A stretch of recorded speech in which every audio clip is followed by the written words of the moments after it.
¿Qué tal, hermanos? ¿Cómo están? Buenas tardes. Gracias a todos los que ya se están conectando para nuestro estudio de este miércoles. Vamos a continuar con el libro de Números. Espero que me hayan acompañado la semana pasada. Andaba yo en Phoenix, Arizona, y se me volteó el horario y ya salió más tarde el estudio, pero está grabado ahí. Si alguien no lo vio, por favor, puede irlo a ver aquí en la página de Facebook, o bien en YouTube también está grabado el estudio bíblico que estamos dando todos los miércoles. Gracias, vamos a continuar entonces. Es un libro muy bonito, el libro de Números, aunque para mucha gente es aburrido, para mucha gente solamente son estadísticas, pero hay muchas enseñanzas en este hermoso libro de Números y sobre todo nos habla acerca del fracaso tan grande que tuvo el pueblo de Israel al no desobedecer y al no creer. Esas fueron las dos causas principales: desobedecer y no creerle a Dios, y por eso tuvieron que batallar por 40 años, un camino que pudo haber sido muy corto. Tuvieron que dar mucha vuelta para poder llegar a la tierra prometida, y esto es algo que es parte también de nuestras vidas. Muchas veces el Señor nos marca un camino muy sencillo, ¿verdad? Pero pues nosotros no le creemos, no le obedecemos, y entonces nuestras vidas tienen que dar unas vueltas muy innecesarias, muy grandes, muy dolorosas muchas veces, difíciles.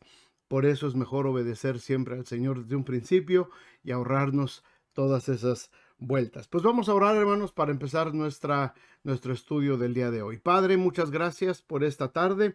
Gracias por cada familia, Señor, que se reúne a través de esta transmisión para poder estudiar tu palabra. Señor, es un hermoso libro que nos has dejado como ejemplo, como testimonio para nuestras vidas.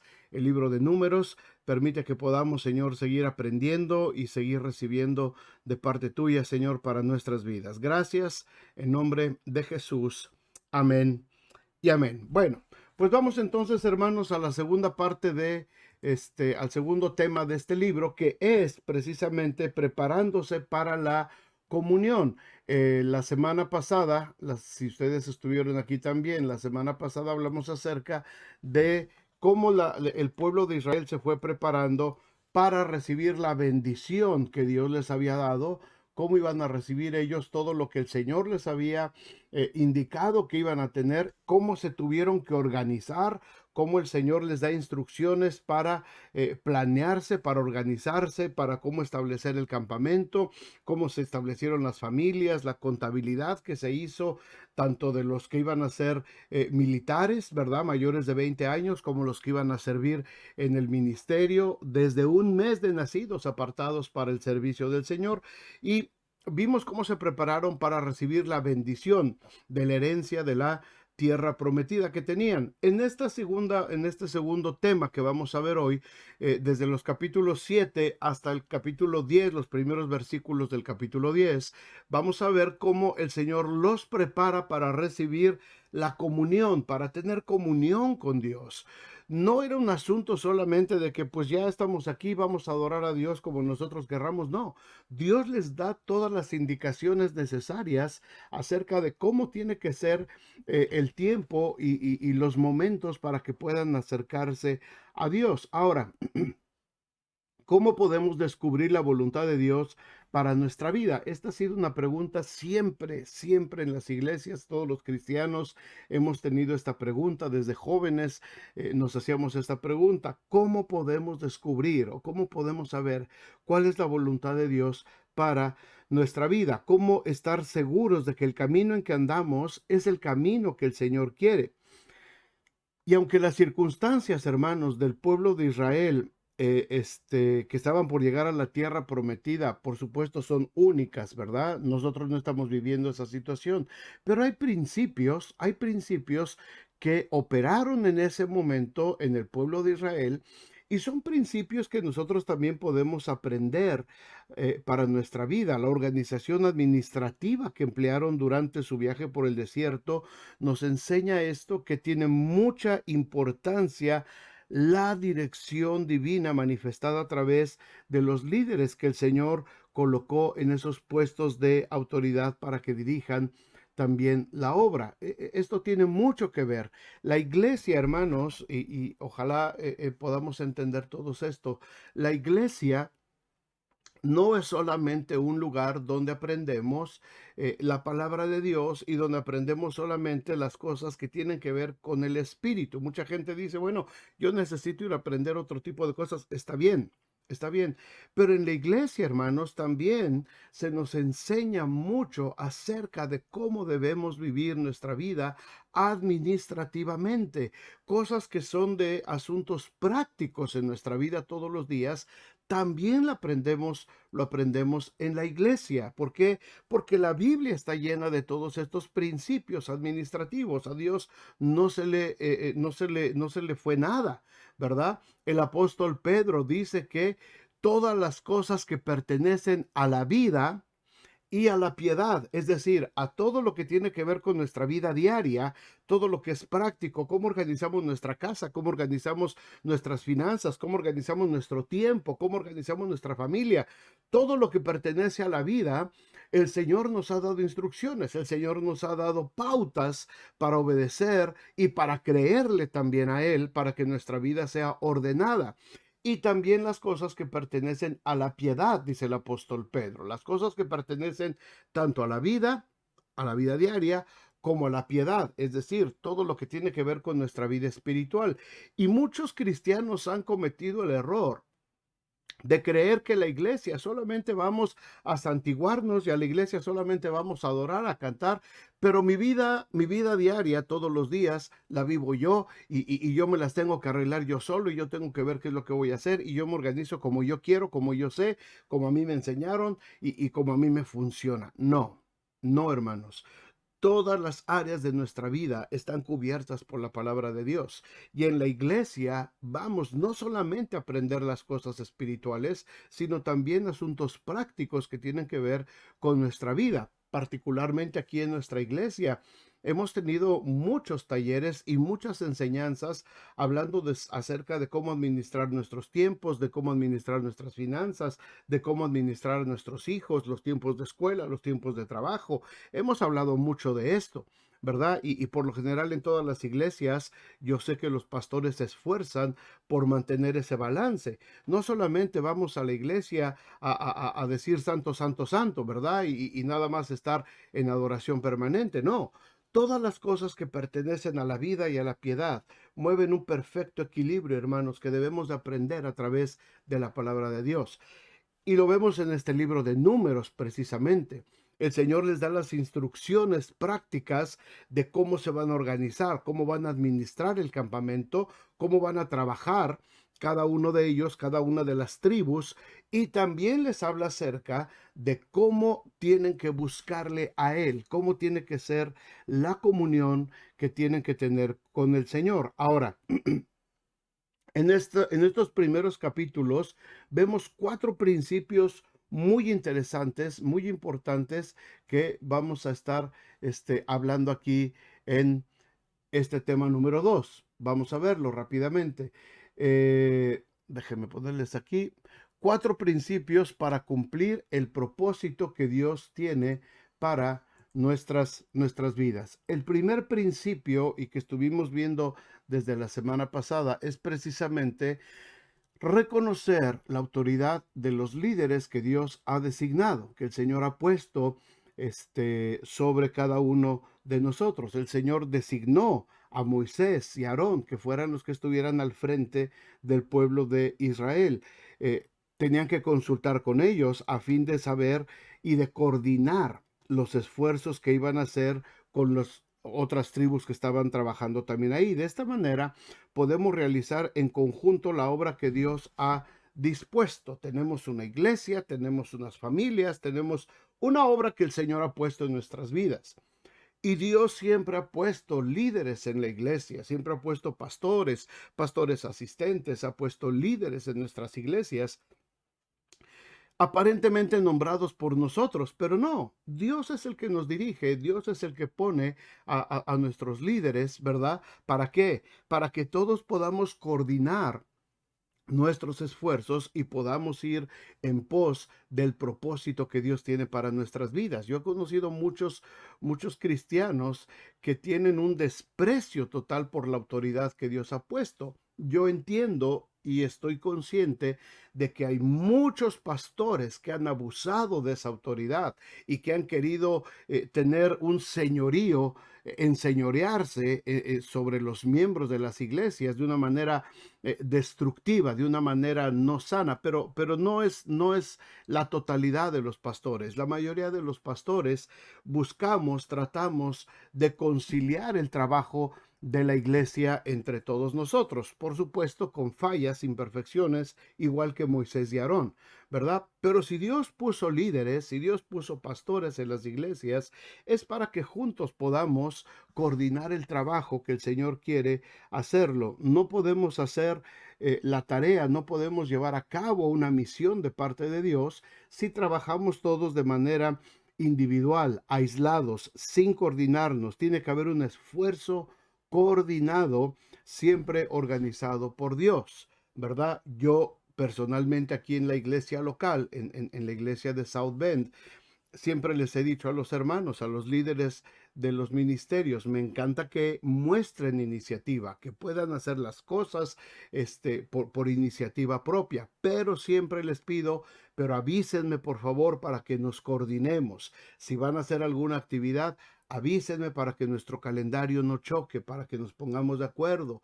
A lo mejor lo que quieren hacer es muy bueno, ¿verdad? Pero no es el tiempo, debemos de esperar y todos debemos de aprender a coordinar estos esfuerzos. Eso es un principio elemental, ¿verdad? Es un principio de reconocer la autoridad que Dios ha puesto sobre los líderes en nuestras iglesias.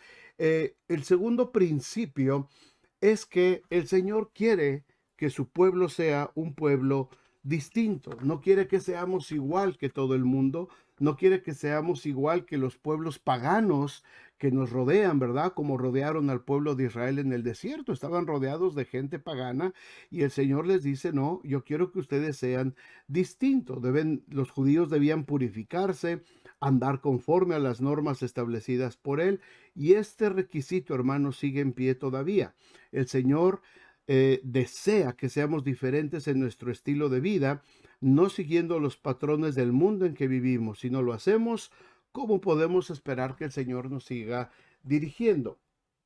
Déjenme decirles esto. Desde los tiempos de la ley, desde los tiempos del desierto que estamos estudiando en el libro de Números, hay tres áreas que todo el tiempo se están mencionando en la ley.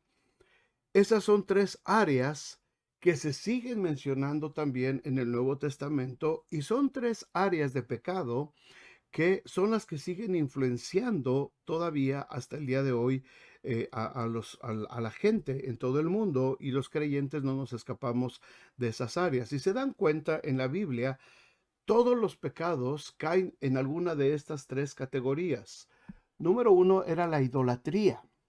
Había una idolatría espantosa. En todos los pueblos paganos había idolatría. En el tiempo de Jesús había idolatría. En el tiempo de la iglesia, cuando empiezan los primeros cristianos, había un movimiento de idolatría espantosísimo. Lo leemos en el libro de los Hechos, ¿verdad? En nuestros tiempos, hermanos, en este tiempo en que vivimos, sigue habiendo mucha idolatría. Y no me refiero solamente a imágenes, a santos, a asuntos de estos, la Santa Muerte, todo esto.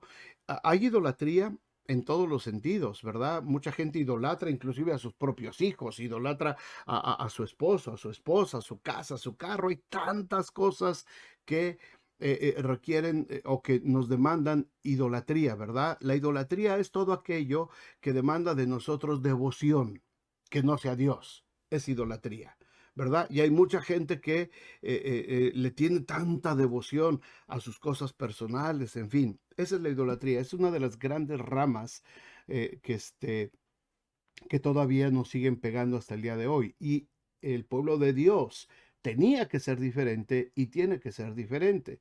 La segunda rama es la inmoralidad. La inmoralidad en todos sus aspectos, ¿verdad? No solamente inmoralidad sexual, no estamos hablando solamente de adulterio, de fornicación, de depravaciones sexuales, de inmoralidad, sino de la inmoralidad en el diario vivir. La gente es inmoral, la gente no respeta las reglas de vida, no respeta las reglas sociales, y eso es inmoralidad. estamos viendo una generación, hermanos, que está creciendo con reglas morales muy relajadas, con reglas morales muy dispersas, ¿verdad? La moralidad tiene que ver con buenos modales, tiene que ver con educación, tiene que ver con respeto hacia otras personas. Todo eso cae en el asunto de la moralidad, porque cuando hablamos de asuntos morales, solamente hablamos o viene a nuestra mente algo que tenga que ver con sexo, ¿verdad? Con sexo fuera del matrimonio, con adulterios, con fornicaciones, con aberraciones, con distorsiones.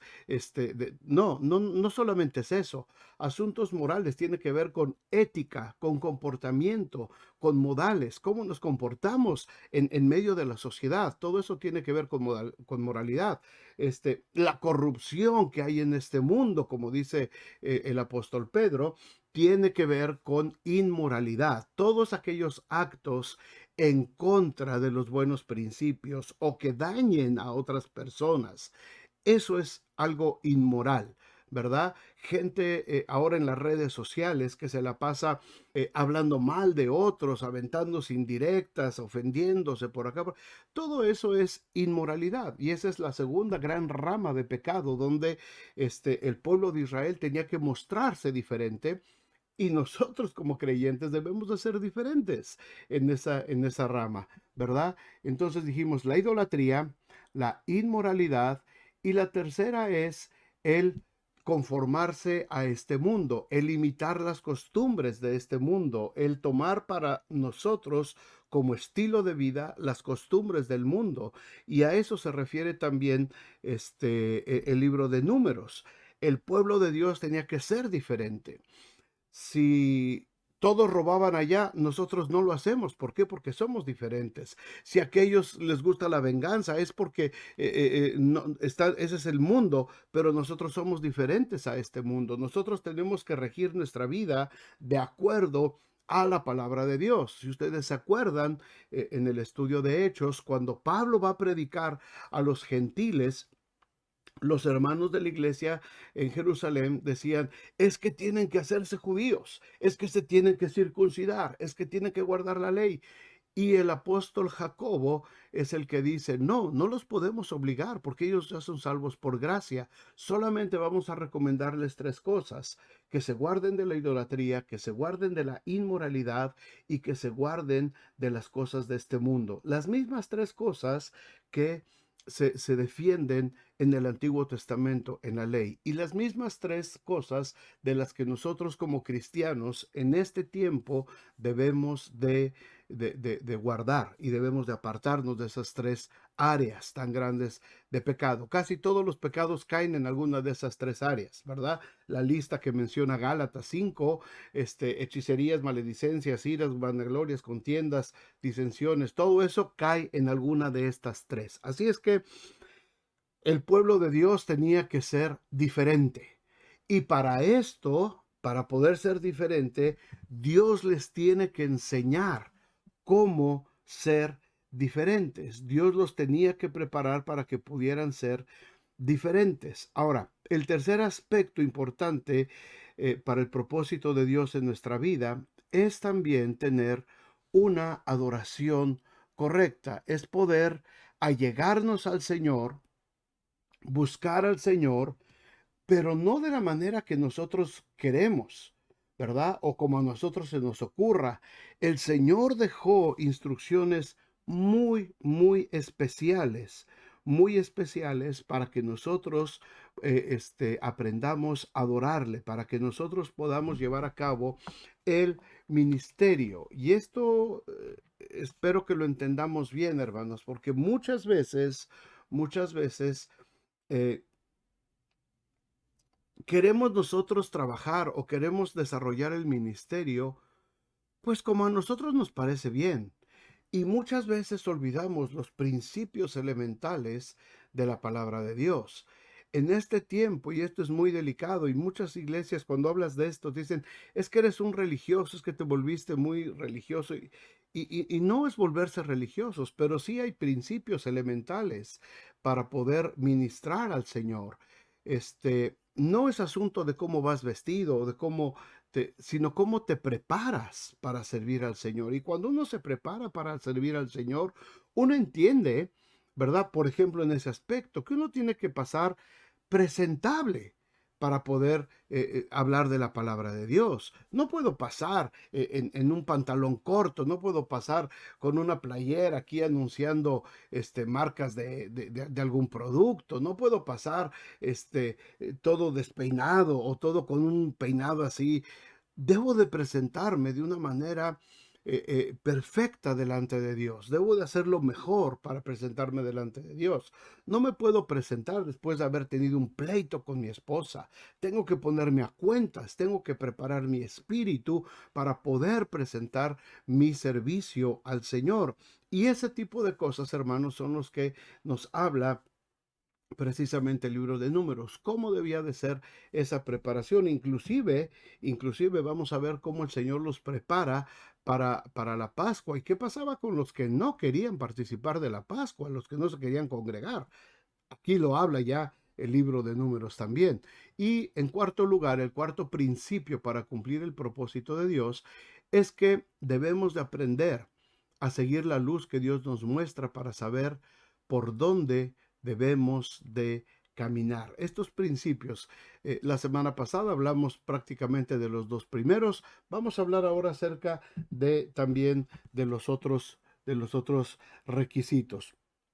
Así es que primero se establece el servicio del tabernáculo. Si me acompañan en sus Biblias al eh, capítulo 7, vamos a empezar a hablar del capítulo 7 de el libro de Números.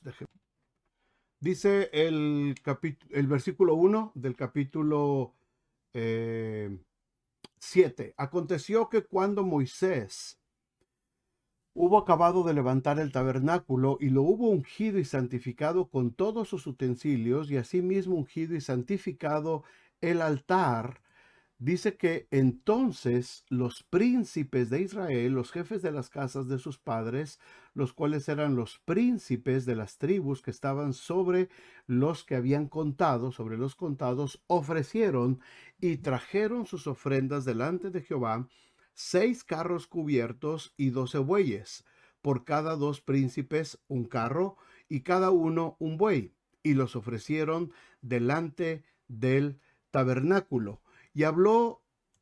Y Jehová habló a Moisés diciendo: tómalos de ellos y serán para el servicio del tabernáculo de reunión, y los darás a los levitas, a cada uno conforme a su ministerio. Moisés recibió entonces los carros y los bueyes y los dio a los levitas. Ahora, fíjense cómo empieza la organización. Desde aquí empieza la preparación para cómo van a tener comunión con Dios, qué es lo que Dios estaba pidiendo. Aquí viene la organización: 2 carros y 4 bueyes, 2 bueyes por cada carro, lo dio a los hijos de Gersón conforme a su ministerio, lo que ellos tenían que cargar, lo que ellos tenían que hacer. Entonces les provee este transporte para todas las cosas que iban a llevar. Los hijos de Merari, la otra parte de la tribu de Leví, les dio 4 carros y 8 bueyes conforme a su ministerio bajo la mano de Itamar, hijo del sacerdote Aarón. Ellos tenían que llevar todas las cortinas, y cada vez que desmontaran el tabernáculo tenían que llevar las cortinas y las bases y todo esto, los muebles de madera. Entonces, todo esto se les dio este transporte para que cada vez que se movieran, ellos tenían que usar estos carros, estos tirados por bueyes, para llevar todos estos materiales. Pero a los hijos de Coat, a los coatitas, no les dio. Para ellos no hubo carros, no hubo bueyes, porque llevaban sobre sí en los hombros el servicio del santuario, es decir, el arca del testimonio, las cosas más sagradas que había, la lámpara, el candelabro, todo eso, no lo podían llevar encima de una carreta.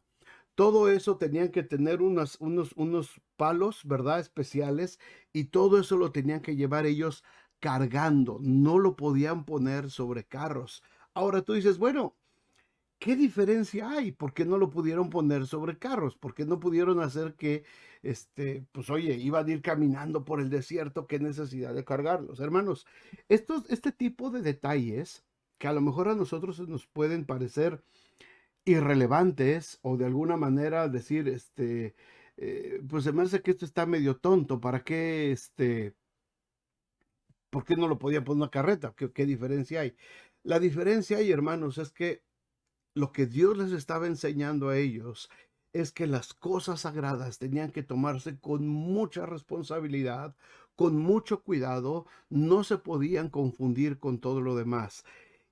Y si les estaba enseñando que ellos tenían que ser diferentes, y si les estaba enseñando que ellos no podían ser como los pueblos de alrededor, tenía que haber cosas muy claras que los diferenciaran. Hermanos, nuestro servicio a Dios tiene que ser de excelencia, tiene que ser especial, tiene que ser un servicio bien fundamentado para poder nosotros ofrecerle al Señor de una manera digna. No lo podemos hacer como los demás. No podemos hacer como otras religiones o como otras sectas que todo lo hacen descuidado y todo lo hacen sin pensarlo. Tenemos que hacerlo como Dios lo exige, como Dios lo manda que se haga.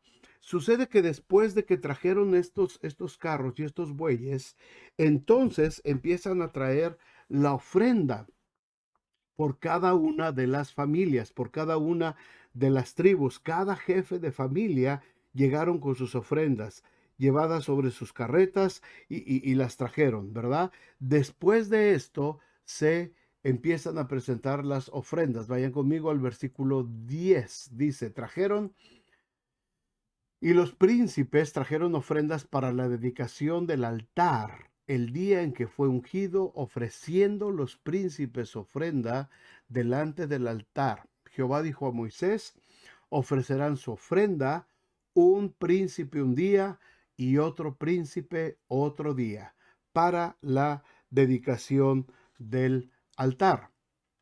Y el que ofreció su ofrenda el primer día fue Nazón, hijo de Aminadab, de la tribu de Judá. Y fíjense la ofrenda, todos trajeron la misma ofrenda, 12 veces se repite la ofrenda, la misma ofrenda, y cada uno la trajo un día, fueron 12 días de celebración. La ofrenda fue un plato de plata de 130 ciclos de peso y un jarro de plata de 70 ciclos al ciclo del santuario, ambos llenos de flor de harina amasada con aceite para ofrenda. Una cuchara de oro de 10 ciclos llena de incienso. Un becerro, un carnero, un cordero de un año para holocausto, un macho cabrío para expiación y para ofrenda de paz, 2 bueyes, 5 carneros, 5 machos cabríos, 5 corderos de un año. Esta fue la ofrenda de Nazón, hijo de Aminadab. Y si ustedes siguen leyendo todo el capítulo 7, hermanos, cada uno de los príncipes de cada una de las 12 tribus trajo exactamente la misma ofrenda. ¿Qué significa esto para nosotros? Estos 12 príncipes se pusieron de acuerdo, hermanos, porque no se lee que el Señor les haya dicho, quiero que me traigan esto y esto y esto y este plato de plata y este jarrón y esta cuchara de oro con incienso y 5 bueyes. El Señor no les dio esa instrucción. El Señor solamente les dijo que presentaran una ofrenda. Ellos se pusieron de acuerdo y esto fue lo que ofrecieron por cada una de las tribus. Déjenme leer nada más el segundo para no leer cada uno porque es lo mismo. El segundo día, Natanael de la tribu de Isaacar dice que ofreció como ofrenda un plato de plata de 130 ciclos de peso, un jarro de plata de 70 ciclos al ciclo del santuario, ambos llenos de flor de harina amasada con aceite para ofrenda, una cuchara de oro de 10 ciclos llena de incienso, un becerro, un carnero, un cordero de un año para holocausto, un macho cabrío para expiación y para ofrenda eh, de paz, 2 bueyes, 5 carneros, 5 machos cabríos, 5 corderos de un año. Esta fue la ofrenda de Natanael, hijo de Suar. Y después la tribu de Zabulón trae exactamente lo mismo y las demás tribus siguen trayendo exactamente lo mismo. Y todos los bueyes, dice el versículo 88, y todos los bueyes, perdón, ahí está, de la ofrenda de paz, 24 novillos, 70, 60 los carneros, 60 los machos cabríos, 60 los corderos de un año. Esta fue la ofrenda para la dedicación del altar después que fue ungido. Y cuando entraba Moisés en el tabernáculo de reunión para hablar con Dios, oía la voz que le hablaba por encima del propiciatorio que estaba sobre el arca del testimonio de entre los dos querubines y hablaba con él. Toda una ofrenda, cada quien trajo esta ofrenda tan abundante para la dedicación del santuario. ¿Cuál fue la respuesta? Que cuando Moisés entraba al santuario, hermanos, cuando Moisés entraba al tabernáculo, entonces Dios hablaba con él. Dios le daba las instrucciones. Dios les decía lo que tenían que hacer. Dios no le hablaba a todo el pueblo. Dios se comunicaba solamente a través de Moisés y estaba intercambiando las ideas y Dios le estaba diciendo todo lo que tenía que hacer, todo lo que tenía que suceder a partir de lo que tenían que estar haciendo como pueblo de Dios. Todo lo que Dios hacía, todo lo que Dios les mandaba, eso era exactamente lo que Moisés recibía. Y entonces el Señor habla con Moisés y le dice, habla a Aarón y dile, capítulo 8, versículo 2, cuando enciendas las lámparas, las 7 lámparas alumbrarán hacia delante del candelero. Aarón así lo hizo. Encendió hacia la parte anterior del candelero sus lámparas como Jehová le mandó a Moisés. Dios dando instrucciones muy precisas. Oye, son 7 lámparas, las ponemos adelante. No, pero es que Dios dijo que atrás. Pues es igual, hombre. Adelante o atrás, pongámosla donde sea, total, son 7 lámparas. Dijo que quería 7 lámparas. No, todo tenía que ser de acuerdo a como Dios lo había mandado. Y esta era la hechura del candelero. De oro labrado a martillo, desde su pie hasta sus flores era labrado a martillo, conforme al modelo que Jehová mostró a Moisés. Así se hizo el candelero. También Jehová habló a Moisés diciendo, toma los levitas de entre los hijos de Israel y haz expiación por ellos. Así harás para expiación por ellos. Rocía sobre ellos el agua de la expiación y haz pasar la navaja sobre todo su cuerpo y lavarán sus vestidos y serán purificados. Un ritual de limpieza, de desinfectarse totalmente, de estar totalmente limpios para poder estar delante de la presencia del Señor. Hermanos, esto es algo importante. Por supuesto, no lo vamos a hacer literal ahora, ¿verdad? Todo este tipo de preparación, pero sí es importante saber que cuando nos presentamos delante de Dios, hermanos, hay reglas espirituales que debemos de observar, que debemos de estar listos para poder recibir las instrucciones de parte de Dios. Los levitas fueron purificados para que pudieran realizar el ministerio delante de Jehová. No podían hacerlo si estaban contaminados por el mundo. Los demás israelitas se identificarían con ellos por medio de la imposición de manos. De esta manera, permanecerían apartados de los otros miembros del pueblo para ser posesión especial de Dios, en lugar de los primogénitos, y serían aptos para servir de ayudantes a los sacerdotes. En todo esto obedecieron al pie de la letra lo que el Señor les había ordenado. Hermanos, es importante notar cuál es la importancia que Dios le da a la gente que está sirviendo dentro del tabernáculo.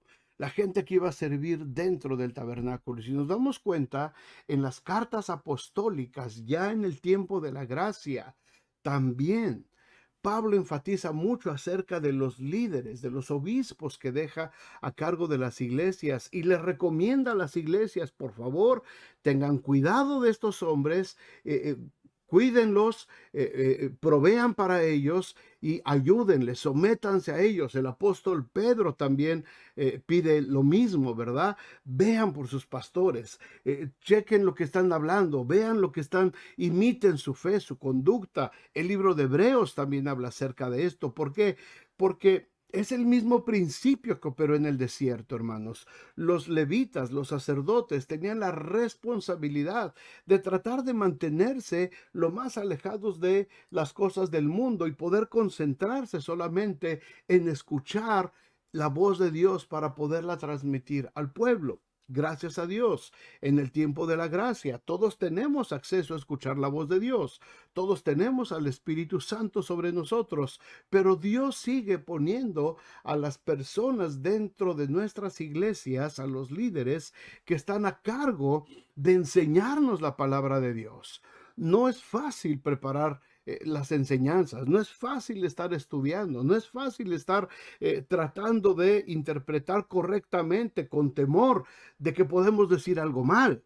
¿Verdad? Así es que mientras más enfocados, mientras más concentrados podemos estar en la palabra de Dios, mucho mejor resultados también para la misma iglesia, que sus pastores, que sus líderes puedan estar siempre trabajando y obedeciendo al pie de la letra lo que el Señor está ordenando para su iglesia. Dios estableció cuál debía ser el periodo de servicio de los levitas. En el versículo 23, si me acompañan aquí, estamos nos bajamos rapidito hasta el versículo 23.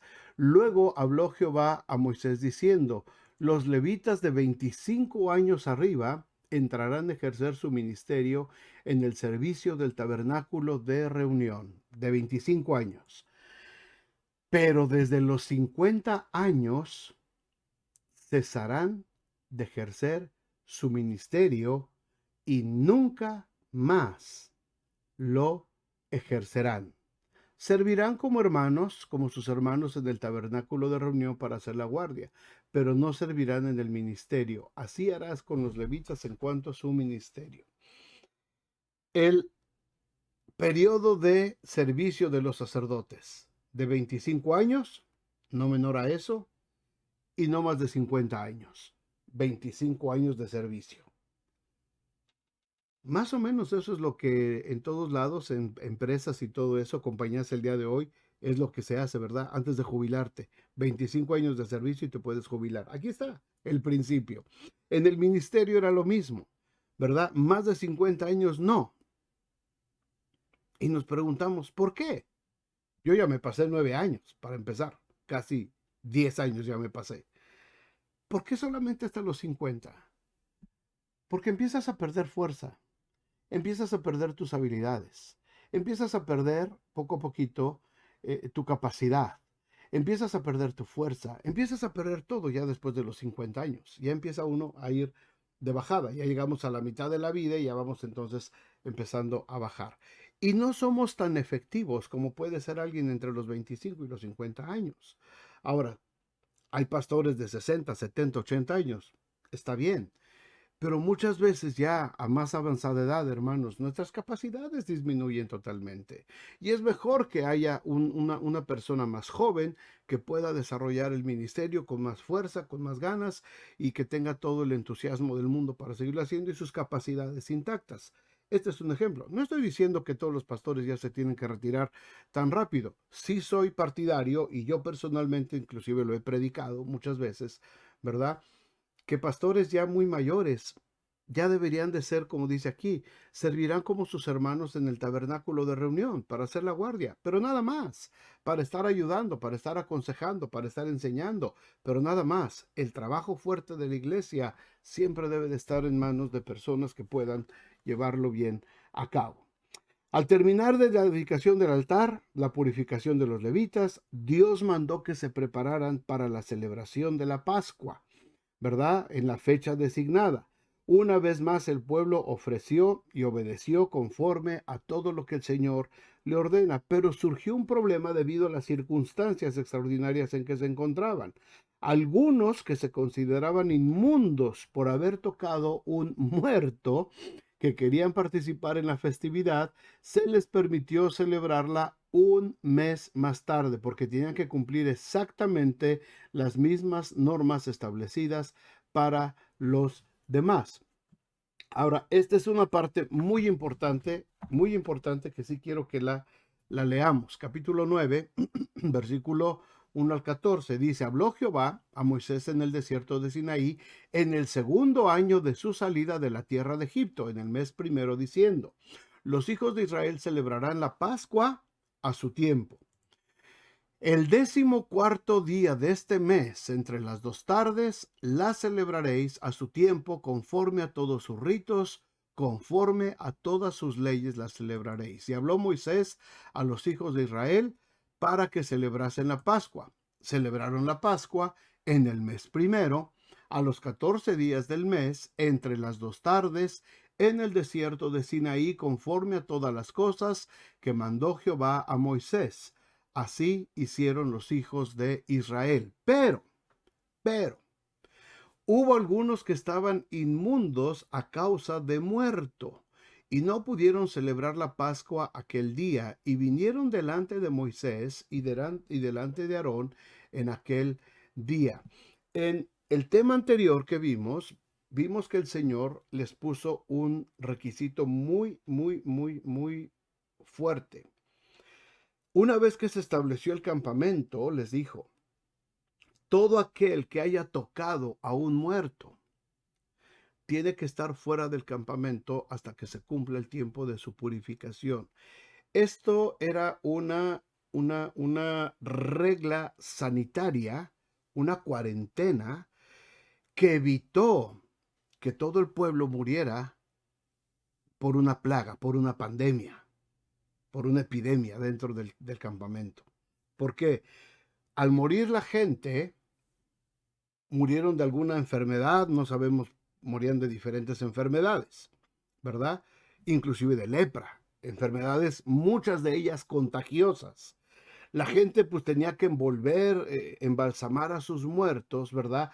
Cargarlos y llevarlos fuera del campamento, enterrarlos, darles sepultura, pero ellos habían estado en contacto con el muerto.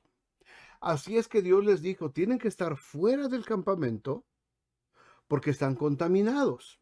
Tocaron a un muerto y tienen que esperar por lo menos 7 días para que el periodo de vida del virus, eso lo sabemos ahora, eso no se los dijo el Señor en ese tiempo. Los virus tienen un periodo de vida aproximado de 7 días. Así es que en 7 días más o menos el virus ya se murió. Entonces tenían ellos que salir 7 días a esperar después de haber tocado un muerto a descontaminarse para no traer una epidemia al campamento. Pero si llegaba el día de la Pascua y había gente que estaba allá afuera porque había ido a enterrar a sus muertos y tenía que guardar el tiempo de la cuarentena allá afuera, entonces se iban a perder la Pascua, ¿verdad? Entonces toda esa gente que estaba saliendo y que pues no sabían cuándo se iban a morir, ¿verdad? Sus parientes, y se quedaban fuera de la bendición, llegaron y dijeron a aquellos hombres, nosotros estamos inmundos por causa de haber tocado a una persona muerta. ¿Por qué seremos impedidos de ofrecer ofrenda a Jehová a su tiempo entre los hijos de Israel? Y Moisés les respondió, esperen y oiré lo que ordena Jehová acerca de vosotros. Hermanos, aquí hay un principio importantísimo. Siempre va a haber situaciones extraordinarias dentro de la iglesia. Siempre va a haber situaciones, tenemos nuestros reglamentos, tenemos ya nuestra forma de trabajar, de operar, pero siempre hay situaciones extraordinarias y no podemos ser tajantes y cortarle la bendición a todo mundo, ¿verdad? Aquí dice, espérenme, déjenme orar al Señor y entonces voy a ver qué es lo que va a suceder, cómo vamos a manejar esta situación. Y Jehová habló a Moisés diciendo, habla a los hijos de Israel diciendo, cualquiera de ustedes o de vuestros descendientes que estuviere inmundo por causa de muerto, estuviere de viaje lejos, tiene que celebrar la Pascua a Jehová en el mes segundo, ya no en el mes primero, es decir, un mes después.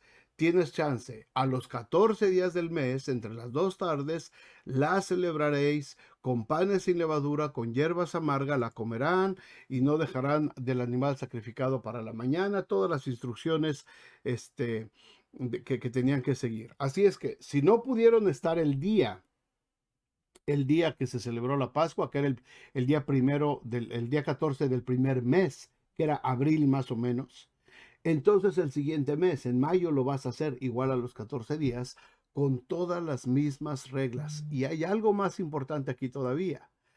Pero el que estuviere limpio, es decir, el que no tenga pretexto, el que esté limpio, que no esté tampoco de viaje, si dejare de celebrar la Pascua, la tal persona será cortada de entre su pueblo, por cuanto no ofreció a su tiempo la ofrenda de Jehová. El tal hombre llevará su pecado. ¿Qué significa esto en nuestros tiempos? Hermano, si no tienes pretexto para no venir a celebrar culto al Señor, para no venir a ofrecer tu servicio al Señor, para no venir con tu familia a celebrar el día del Señor, dice aquí, esa persona tendrá que ser cortada del pueblo. Gracias a Dios, porque en el tiempo de la gracia, por supuesto, no lo hacemos así. Pero sí debería de ser un motivo de pensar, hermanos. Sí debería de ser un motivo de pensar. Para estas personas, era imprescindible presentarse el día que había que ofrecer ofrenda y sacrificio al Señor. El que no lo hiciere, que no tiene pretexto, está limpio, no está de viaje lejos, está normal, y no quiere venir, y no se quiere congregar, y no quiere participar de la adoración a Dios, entonces mejor lo cortamos del pueblo, dice aquí.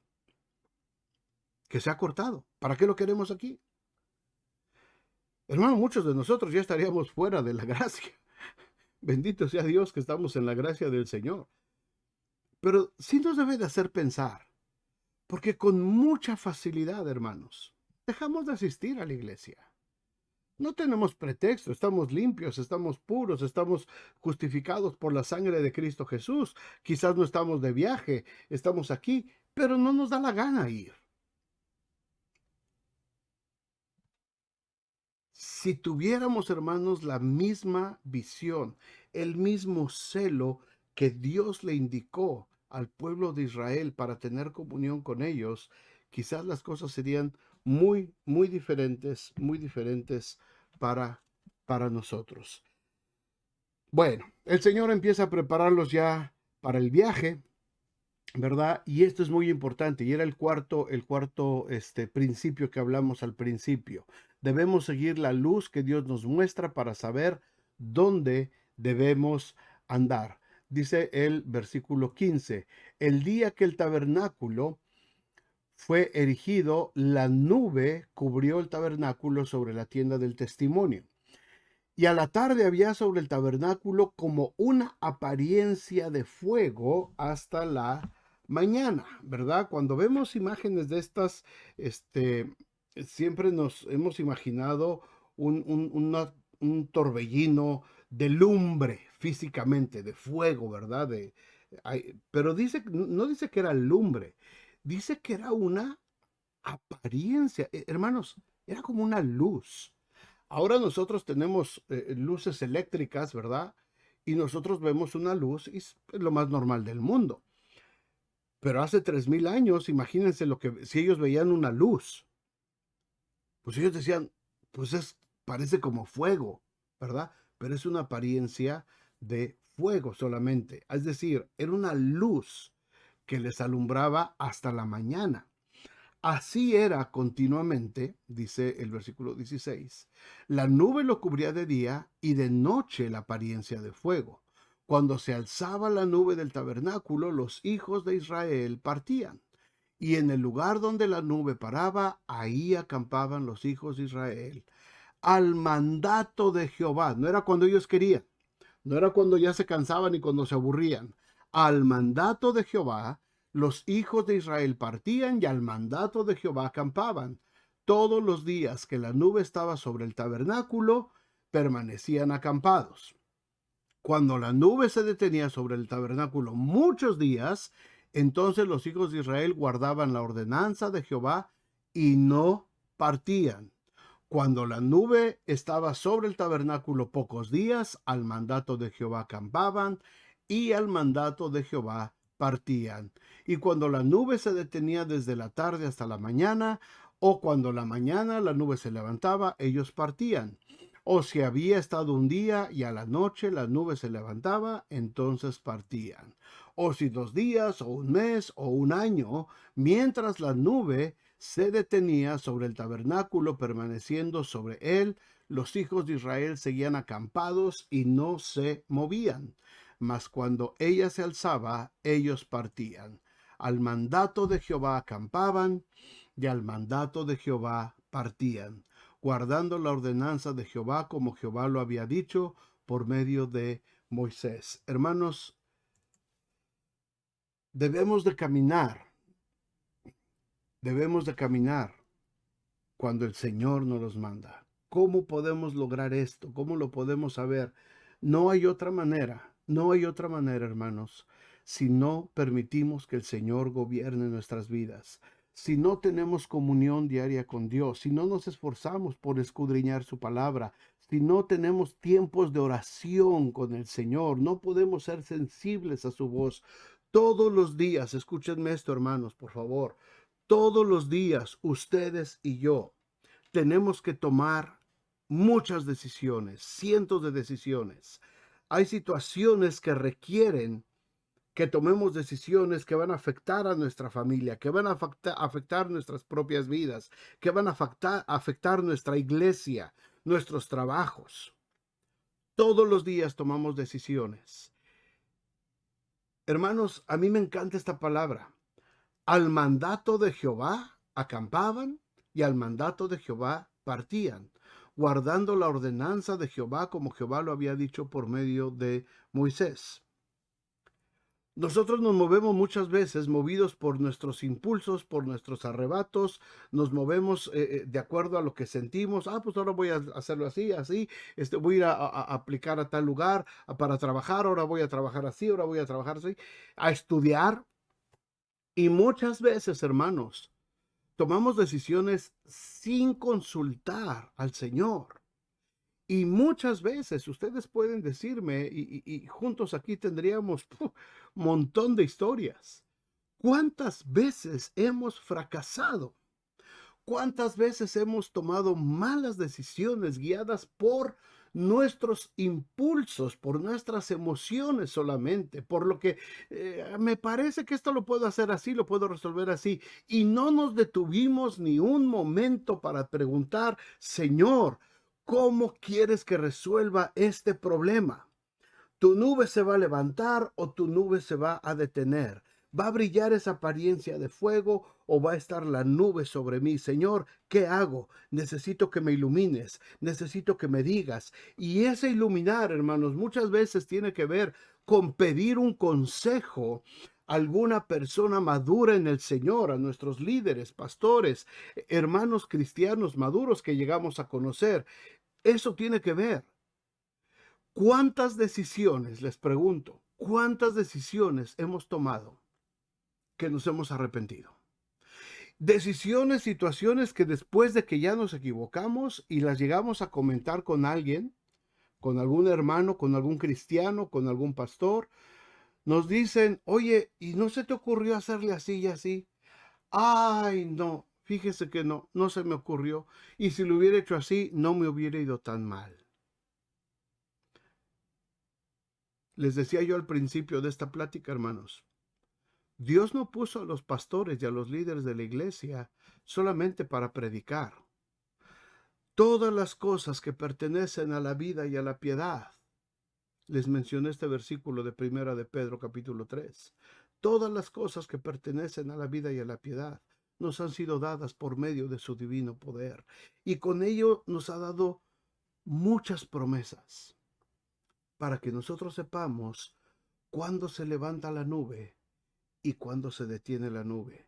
No podemos caminar, hermanos. Hay decisiones importantes, decisiones vitales No vamos a estar preguntando al pastor, pastor, ¿qué hago de comer hoy? ¿Hago sopa de lentejas o hago sopa de frijoles?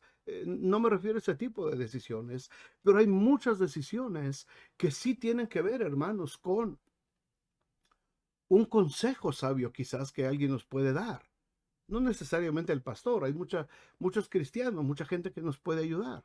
Hay decisiones que antes de tomarlas debemos de doblar nuestras rodillas y preguntar, Señor, ¿qué es lo que debo de hacer? ¿Cómo debo de decidir esto? Pero cuando nosotros tomamos decisiones de manera visceral, de manera emocional, nos dejamos llevar por las circunstancias solamente y tomamos decisiones, ¿cuántas veces, mis amados hermanos, hemos fracasado? Y hemos caminado por donde el Señor no nos dijo que camináramos.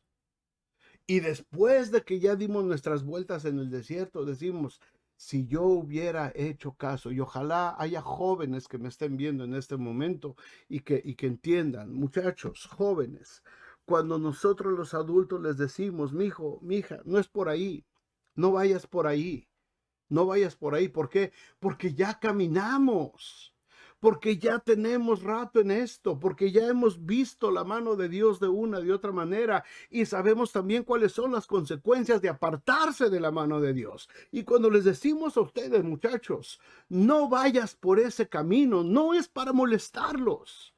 No es para echarles a perder el día o para echarles a perder su juventud, es para salvarles la vida.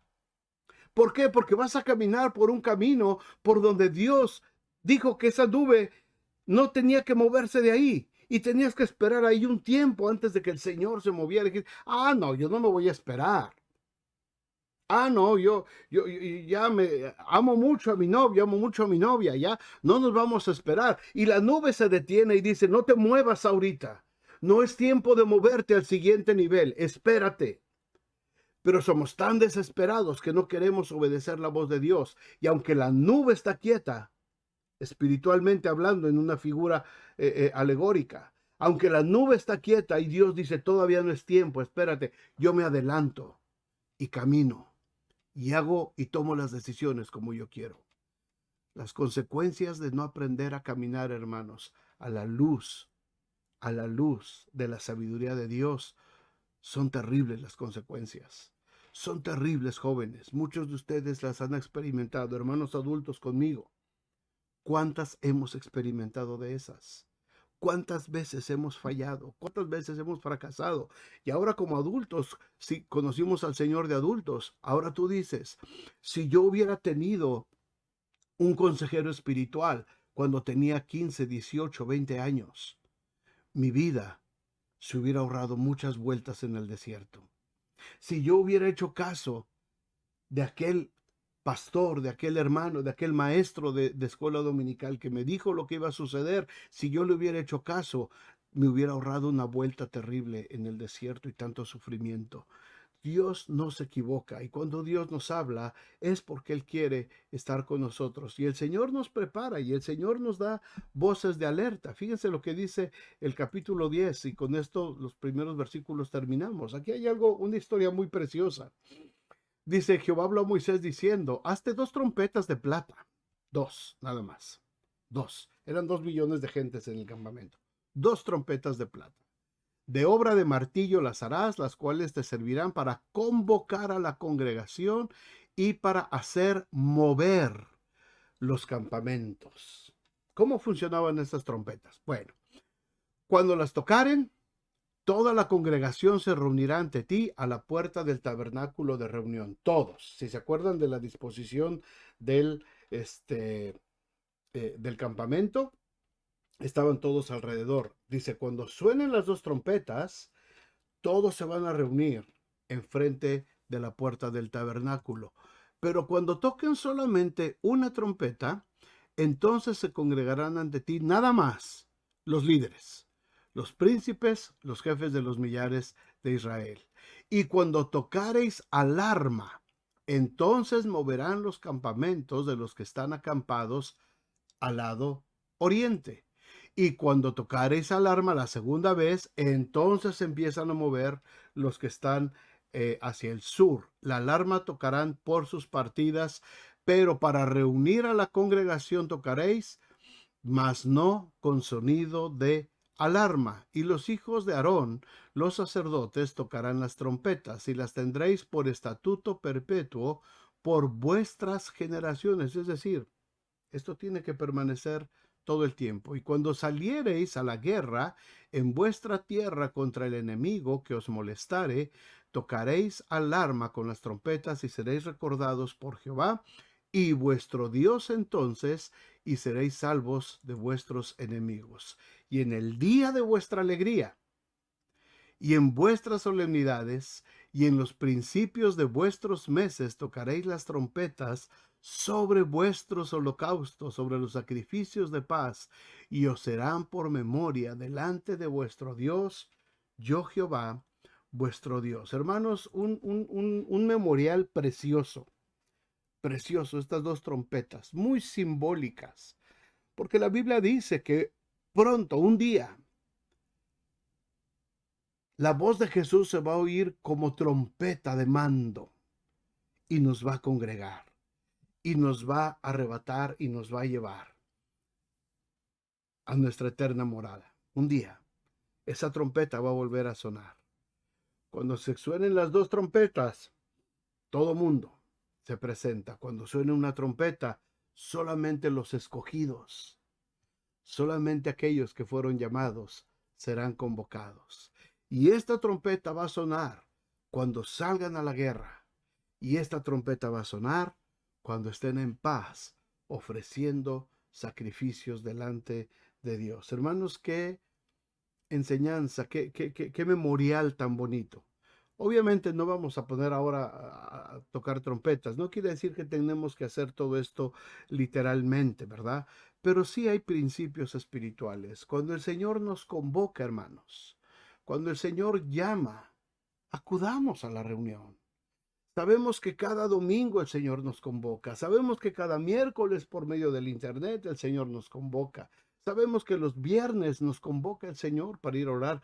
Acudamos, acudamos, porque es tiempo que el Señor quiere enseñarnos algo, algo. El Señor nos está preparando para la comunión, para tener comunión con Él. Nos tiene que enseñar, pero nosotros tenemos que aprender cómo, cómo vamos nosotros a obedecer al Señor, cómo le vamos a adorar.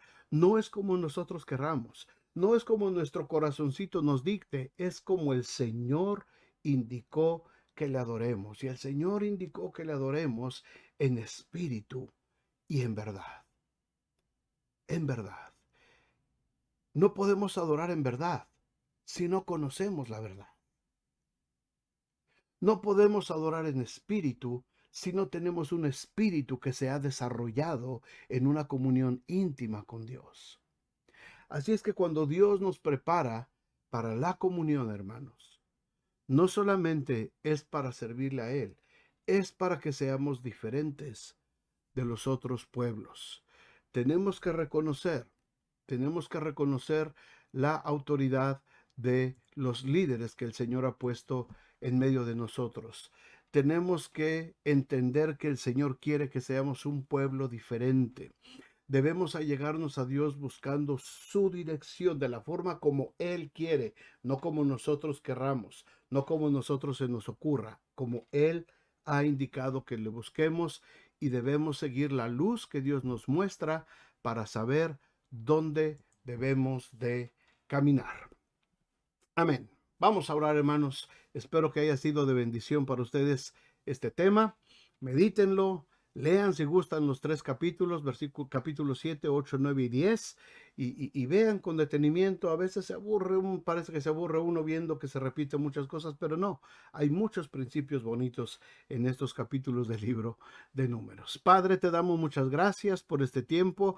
Gracias, Señor, por tu palabra. Gracias, Señor, por estos capítulos del libro de Números y por estos principios tan importantes que están marcados aquí y que nosotros debemos de entender y conocer, Padre. Muchas gracias porque sigue siendo el mismo Señor, y estos principios espirituales nos siguen trayendo bendición y nos siguen dando vida y nos siguen dando paz y esperanza en nuestro diario vivir hasta que la trompeta suene en aquel día, Señor. Como decía aquel himno cuando la trompeta suene en aquel día final y los salvos entren a su celestial hogar. Padre, esperamos todavía ese sonido de trompeta. Así como se lo dijiste a Moisés, y en el desierto sonaba esa trompeta, Señor, y había tiempo de alistarse para la guerra, y había tiempo para ofrecer sacrificios, y había tiempo para congregarse. Esperamos, Señor, ansiosamente ese sonido de trompeta en que los muertos en Cristo resucitarán primero, y luego nosotros los que vivimos seremos arrebatados juntamente contigo para estar así por el resto de nuestra eternidad. Gracias por este tiempo. Bendice a cada familia, Señor, que se ha congregado, y danos, Señor, sabiduría para vivir de acuerdo a tu voluntad y no la nuestra. Gracias en nombre de Jesús. Amén y amén. Muchas gracias, mis amados hermanos, que el Señor me los bendiga mucho. Espero que la próxima semana nos podamos acompañar y que el Señor esté con ustedes. El viernes, hermanos, en la oración ahí en el templo, nos vemos los hermanos aquí de la iglesia local, y el domingo nos encontramos también en nuestra reunión a las 11 de la mañana en nuestro templo. Que Dios me los bendiga, hermanos. Muchas gracias a todos los que han enviado estrellitas con ofrendas. Muchas gracias también. Que el Señor les bendiga y les prospere. Que tengan buena tarde.